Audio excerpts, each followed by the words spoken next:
Hello friends, आज हम तैयार हैं इग्नू बीकॉम के इंडियन इको के part 1.3.1 concept of economic development. ये आपका चैप्टर 1 है।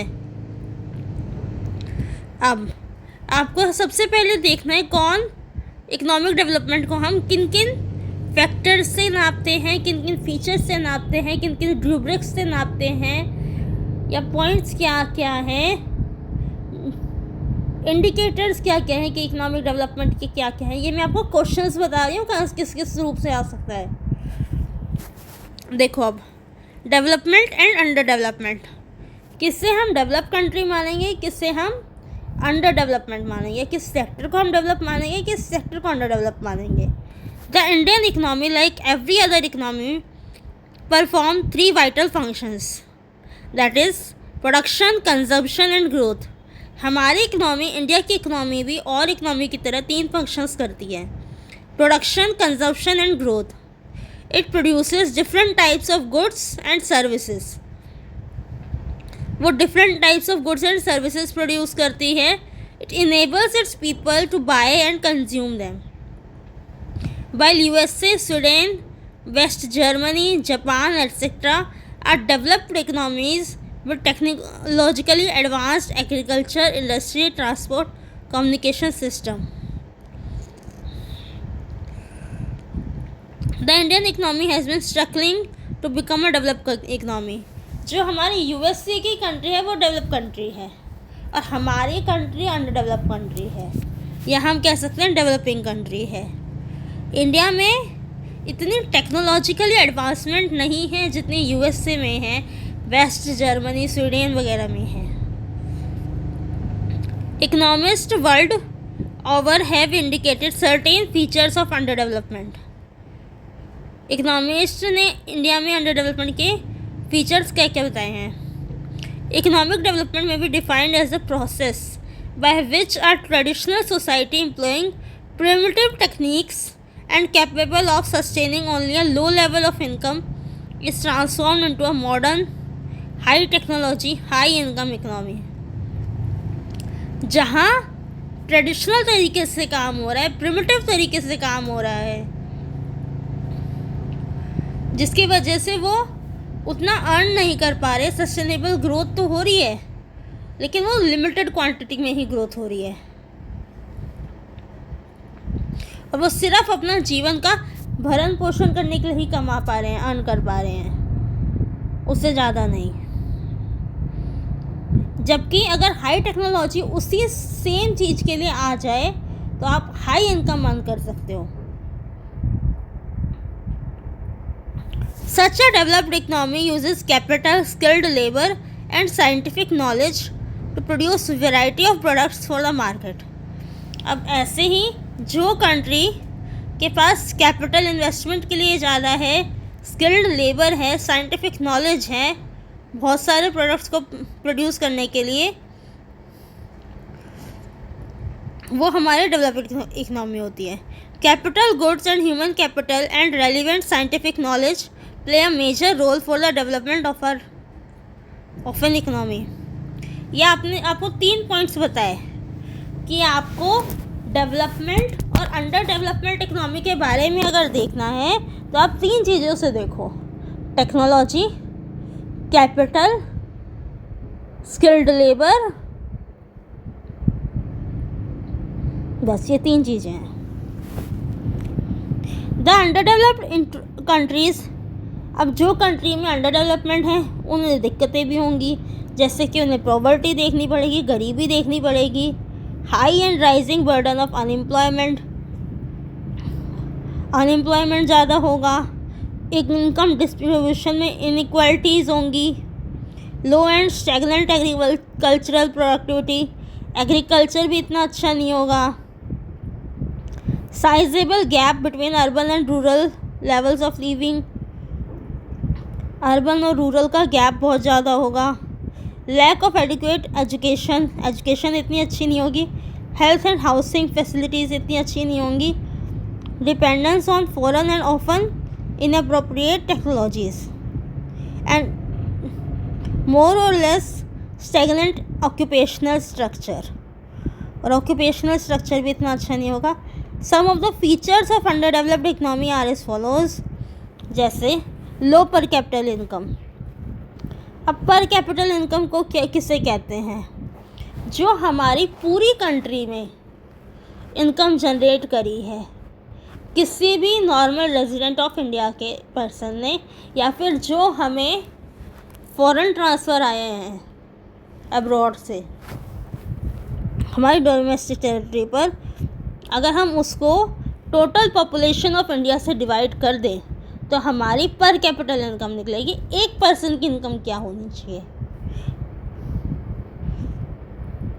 पर capital income refers to the average income of people of a country. It is calculated by dividing national income by total population of the country. Per capita income is also often used to measure a country's standard of living. पर capital income जिस देश की ज़्यादा होगी उस देश का standard of living उतना अच्छा होगा। You must be aware that national income of an under development economy is low and population is high. As a result the under developed countries have low per capital income. हमने हमेशा देखा है जो under developed countries होती हैं उनकी national income कम होती है और पॉपुलेशन ज़्यादा होती है। Inequitable distribution of income and wealth. Disparity of incomes among different population segments is known as disparities in income. Growing inequality in the distribution of wealth and poverty has become a major problem all over the world. जहाँ income और wealth, एक तरफ तो अमीर बहुत ज़्यादा अमीर है, गरीब बहुत ज़्यादा गरीब है, कहीं तो कोई भुखमरी से मर रहा है और कहीं कोई लिक्वर में पैसे उड़ा रहे हैं। The inequality affects the economic development of the under developed countries. Disparities in wealth is one of the important reasons for inequitable distribution of income.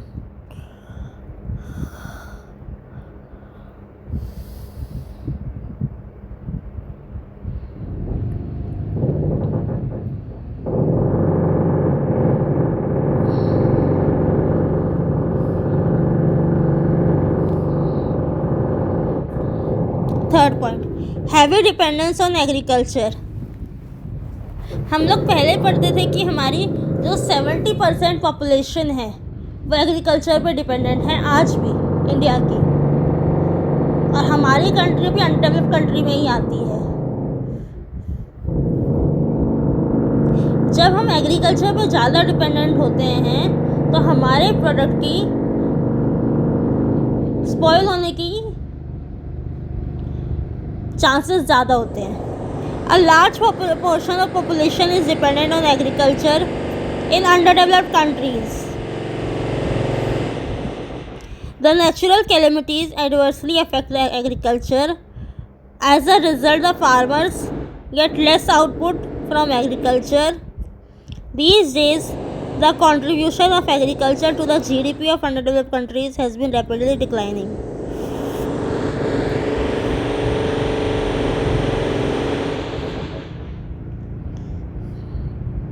अब कभी भी कोई भी नेचुरल कैलेमिटी आ जाती है, मौसम सीजनल फैक्टर कितना डिपेंड करता है एग्रीकल्चर के लिए।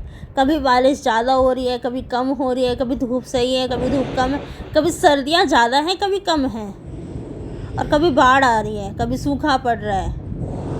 तो ये सब हमारे क्रॉप्स को इफ़ेक्ट करते हैं, जिसकी वजह से जो होता है फार्मर्स को लेस आउटपुट होता है और वो जीडीपी में भी कंट्रीब्यूट कम कर पाता है, जिससे कि हमारी कंट्री अंडर डेवलप कर जाती है। Heavy population pressure.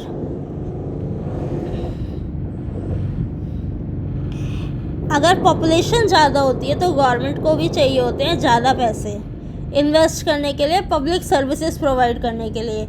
जितनी ज़्यादा पॉपुलेशन उतने ज़्यादा स्कूल्स चाहिए गवर्नमेंट के, उतने ज़्यादा हॉस्पिटल्स चाहिए, बैंक्स चाहिए, ट्रांसपोर्ट फैसिलिटी चाहिए।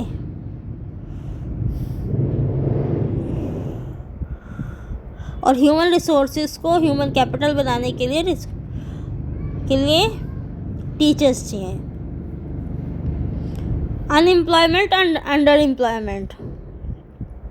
A situation of unemployment arises when the people seeking jobs do not find opportunities to work. Unemployment तब होता है जब जो people जॉब का ट्राई कर रहे हैं उन्हें अपॉर्चुनिटी नहीं मिल रही. और अंडर एम्प्लॉयमेंट वो कंडीशन होती है जिसमें पीपल जो होते हैं लेबर फोर्स के are employed on part time और गिग जॉब्स और a job inadequate with respect to their training skills or in economic needs. Many people in underdeveloped countries are either unemployed or underemployed. Underemployment की condition तब arise होती है जब कोई अपनी qualities, अपनी क्वालिफिकेशंस या अपनी स्किल से कम में एम्प्लॉयड है, चाहे वो पोस्ट हो चाहे वो इनकम हो. Next, capital scarcity and low rate of capital formation. अब हमारे पास प्लान्स बहुत अच्छे हैं पर हमारे पास उस प्लान्स को एग्जीक्यूट करने के लिए ना तो कैपिटल है या फिर ना कैपिटल है या कैपिटल के बाद कैपिटल को बढ़ाने के लिए कुछ नहीं है. इन्वेस्टमेंट करने के डायरेक्ट अच्छे सोर्सेस नहीं हैं. इक्विपमेंट्स नहीं है, टूल्स नहीं है, ट्रांसपोर्टेशन, एसेट्स, इलेक्ट्रिसिटी, किसी ना किसी चीज़ में हमें कमी आ रही है. अब ऐसा होता है तो हमें क्या होता है, जैसा 1991 में हुआ था, हमें बाहर से लोगों 1991 नहीं, जब देश गुलाम था तभी हो गया था. हमारे पास कैपिटल जिन राज्यों को कम लग रही थी या फिर तो उन्होंने ईस्ट इंडिया कंपनी को बुलाया कि आप इन्वेस्ट करो, इस तरह से करो. ये थोड़ा एग्जाम्पल गलत हो गया. कैपिटल स्कैरसिटी में आप ये देख सकते हो, आपके पास प्लान है, अच्छा है, आधी कैपिटल भी है पर पूरी कैपिटल नहीं, जिससे कि आप इन्वेस्ट पूरी अच्छी तरह से अपने हिसाब से कर सको और फिर अपने देश को आगे बढ़ा सको. आपको कहीं ना कहीं FDI या FPI की ज़रूरत पड़ेगी और फिर वो प्लान सिर्फ आपका प्लान नहीं रह जाएगा, उसको आपको शेयर करना ही पड़ेगा. Use of primitive technologies. Advance technology का यूज़ ना होकर भाई घिसी-पिटी टेक्नोलॉजी का यूज़ हो रहा है. Technological development is very low in under developed countries as compare to the developed countries. Most of the technologies use in under developed countries are outdated and primitive. जो under developed countries हैं वो आज भी outdated technology use कर रही हैं. Therefore, the cost of production becomes very high. The products are not able to compete in international markets. अब वो आउटडेटेड टेक्नोलॉजी यूज़ करने की वजह से हो सकता है इतनी सफाई ना हो काम में, जिससे आप कहते हैं ना इतनी फाइन काम ना हुआ हो, तो वो इंटरनेशनल मार्केट में कम्पीट ही नहीं कर पाएगा. और जो हमारी डोमेस्टिक इंडस्ट्री है वो वहीं के वहीं हार जाएंगी. तो वो प्रोडक्ट इंडिया का इंडिया में सर्कुलेट होता रहेगा. इसीलिए disparities in rural urban living standards. अब रूरल के लोग अलग तरह से रह रहे हैं.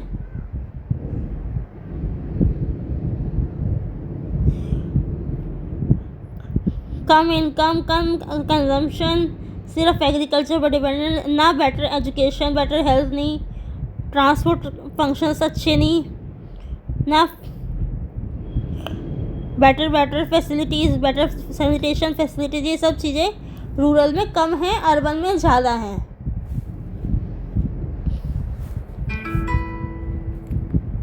Low financial inclusion rate.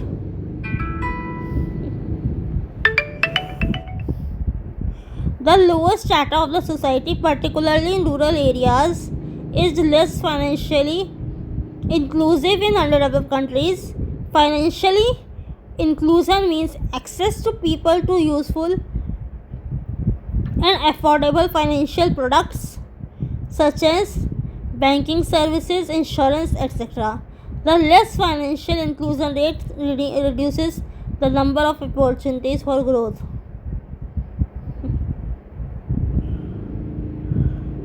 अब जो फाइनेंशियल स्कीम्स आती हैं, इंसेंटिव्स की या फिर स्कीम्स आती हैं जो बैंक्स देते हैं, हमें इंश्योरेंस की फैसिलिटीज़ मिलती हैं, उसके ऊपर रूरल एरियाज़ के जो लोग होते हैं, रूरल पीपल, इतनी उनकी अप्रोच नहीं होती, उनको इतनी नॉलेज नहीं होती जिससे जो वो इसका फ़ायदा उठा सके, और उसकी वजह से उन्हें लोअर अपॉर्चुनिटीज़ ऑफ ग्रोथ मिलती है. अब आप सिंपल सा एग्जांपल लो, एक लोन फैसिलिटी जिसमें रेट भी कम है लेकिन डॉक्यूमेंटेशन तो है, और जहाँ मान लो डॉक्यूमेंटेशन भी कम है, लेकिन एक रूरल का पर्सन जल्दी से जाके एक्सेस करके उस तरह से लोन ले सकता है और अपना काम धंधा शुरू कर सकता है. लेकिन उस इंसान को जिसको इसकी ज़रूरत है, उसके पास इस चीज़ की नॉलेज ही नहीं है, करे कैसे? ना उसके आसपास जो लोग हैं उन्हें नॉलेज है, तो उसके पास ग्रोथ की अपॉर्चुनिटी कम हो गई ना अपने आप.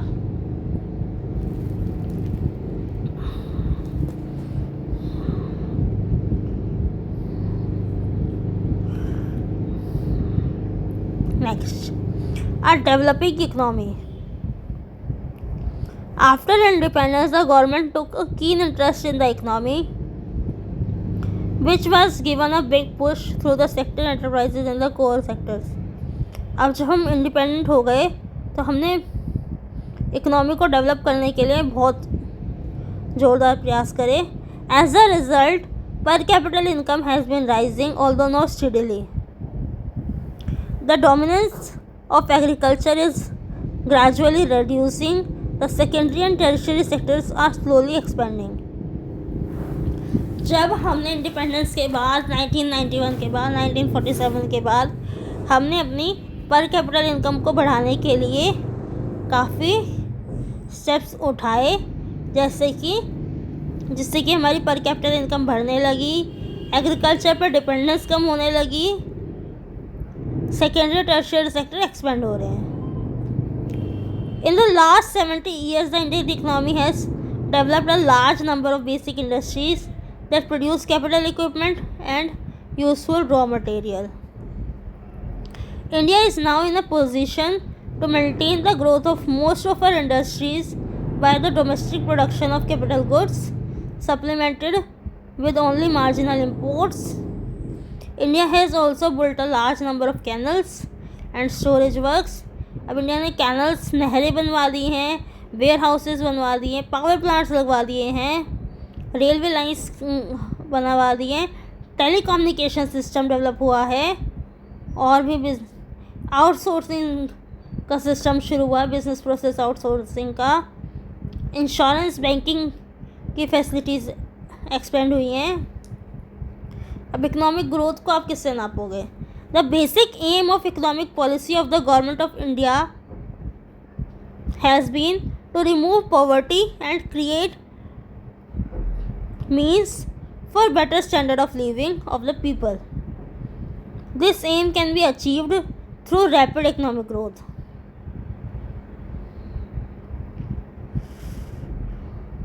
जो मेन एम है ना economic policy of government of India का, पॉवर्टी हटा ली जाए और बेटर स्टैंडर्ड ऑफ लिविंग का के तरीके आजमाए जाएं.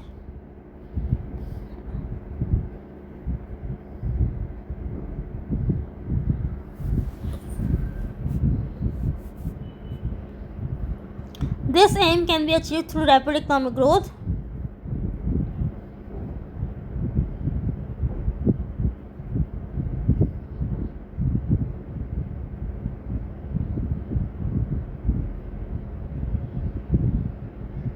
Economic growth can be defined as a process whereby an economy's real national income increases over a long period of time. Economic growth is an increase in the value of goods and services that a geographic area produces and sells in comparison to an earlier time. Economic growth को आप किस terms में नापोगे? आपकी GDP में growth, आपकी NNP में growth, वही आपकी इकोनॉमिक ग्रोथ। यानी कि एक पर्टिकुलर ज्योग्राफिक एरिया में जो इनकम जनरेट होती है उसमें बढ़ोतरी, उसकी प्रोडक्शन और कंजम्पशन से। If the value of an areas goods and services higher in 1 year than the before, it experience positive growth, usually known as economic growth. अब अमर्त्य सेन ने इसको क्या कहा है? Economic growth is only one aspect of the process of economic development. Economic growth तो सिर्फ एक aspect होती है इकोनॉमिक डेवलपमेंट का। अब बिग पुश अप्रोच क्या है? It is measure of help of developing countries trapped in the vicious circles of poverty trap by injecting large sums of financial supports so as to break the cycle and improve the living standards based on industrial development and investment. Big push approach, आपको पता है कि बहुत सारे लोग साहूकार से ब्याज पे पैसे लेने के चक्कर में जो गरीब परिवार होते हैं, किसान होते हैं, दबे हुए हैं। Vicious circle of poverty trap, जहाँ से वो निकल ही नहीं पा रहे हैं, उनका उधार कभी ख़त्म ही नहीं हो रहा। तो जो गवर्नमेंट है उन्होंने बहुत सारे इन्वेस्टमेंट स्कीम्स, फाइनेंशियल सपोर्ट्स को इंजेक्ट किया है या फिर रीच पहुँचाई है गरीबों के पास और गांव के लोगों के पास, या इंडस्ट्री डेवलप करी है। Poverty trap is a self perpetuating condition where an economy suffers from persistent under development, where poverty breeds और परपेचुएट्स पॉवर्टी। पॉवर्टी ट्रैप का मतलब ये है कि बैड मार्केट आउटकम्स की मार्केट ही बिगड़ गई, फाइनेंशियल इमरजेंसी आ गई, such as recession and financial crisis. पूरे देश में पैसे नहीं है, क्या कैसे उन्हें सारे डिसीजन पे प्रेसिडेंट का अधिकार है। UN Development Decade. The UN General Assembly declared each decade of the 1960s, 1970s, 1980s and 1990s as first, second, third and fourth UN Development Decade respectively. The first development decade was announced by President John F. Kennedy of United States in 1962. Each decade put forth specific sets of development goals. No announcement of the development decade was made for the first decade of 21st century. However, Millennium Development Goals were adopted at the UN Millennium Summit in 2000.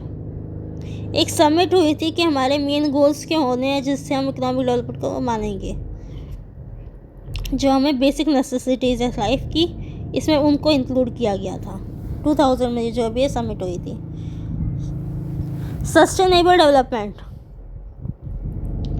It is the process of development that meets the need of the present without compromising the ability of future generations to meet their own needs. Sustainable development ये होता है जब हम अपनी needs को पूरा कर रहे हैं, आने वाली जनरेशन्स की नीड्स को कॉम्प्रोमाइज़ करने के एबिलिटी के बिना। जब सस्टेनेबल डेवलपमेंट का मेन इशू क्या है? Reduction, prevention of environmental degradation, जिसको कि हमें इन्वायरमेंट गंदा नहीं करना, इन्वायरमेंट को डिग्रेड नहीं करना, इन्वायरमेंट में पॉल्यूशन नहीं फैलाना। मिलेनियम डेवलपमेंट गोल्स, अब इसके नाम देख लो आप। The MDGs specifically concern the eradication of extreme, ये आप लिख लो लाइन वाइज ना, इसमें बुक में लिख लो। एक्सट्रीम हंगर एंड पॉवर्टी, जो बहुत ज़्यादा हंगर पॉवर्टी है उसको ख़त्म कर देना। अचीव यूनिवर्सल प्राइमरी एजुकेशन, सबको प्राइमरी एजुकेशन मिले कम से कम, फर्स्ट टू फिफ्थ तक हर बच्चा पढ़ा हुआ होना चाहिए स्कूल में। Promote gender equality, gender equality को प्रमोट करो। एम्पावर वुमेन, वुमेन को बढ़ाओ। Reduce child mortality, improve maternal health. Combat HIV AIDS, malaria and other diseases, ensure environmental sustainability, develop a global partnership for development। क्या क्या थे? reduce extreme hunger and poverty, achieve universal primary education, promote gender equality, empower women, reduce child mortality, improve maternal health, combat HIV AIDS, malaria and other diseases, ensure environmental sustainability, develop a global partnership for development। अब 2-3 बार अपने आप करना। चलो bye.